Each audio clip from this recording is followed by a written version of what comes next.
ஹர்திக் பாண்டியா இப்படி விஷயம் கிரவுண்ட்ல பண்ணுவோம்னு சொல்லி யாருமே எதிர்பார்த்து மாட்டோம். ஆக்சுவலி பப்ளிக் பிளேஸ் தான், பட் ஹர்திக் பாண்டியா என்ன பண்ணு சொல்லி டீட்டெயில் சொல்றேன், வாங்க வீடியோக்குள்ள போய் பார்க்கலாம்.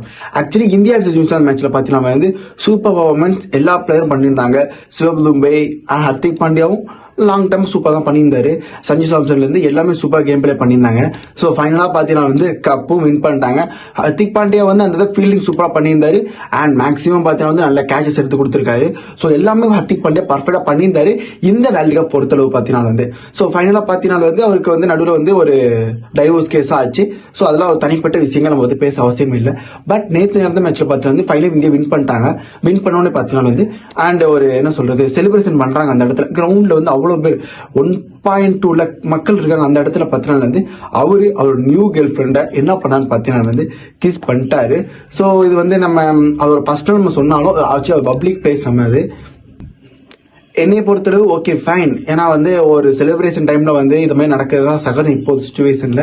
பட் இது உங்களோட கருத்துன்னு சொல்லி மறக்காம கமெண்ட்ல சொல்லுங்க, நம்ம தெரிஞ்சுக்கலாம். ஓகேங்களா? அண்ட் இந்தியா வின் பண்ணதுக்கு ரொம்ப ரொம்ப ஹாப்பி. இந்தியா வின் பண்ண ரொம்ப ஹாப்பியா நான் இருக்கேன். நீங்க எப்படி ஃபீல் பண்ணிச்சு அதையும் மறக்க கமெண்ட்ல சொல்லுங்க. அண்ட் இந்த மாதிரி லேட்டஸ்ட் அப்படி நம்ம சேனல்ல சப்ஸ்கிரைப் பண்ணிக்கோங்க.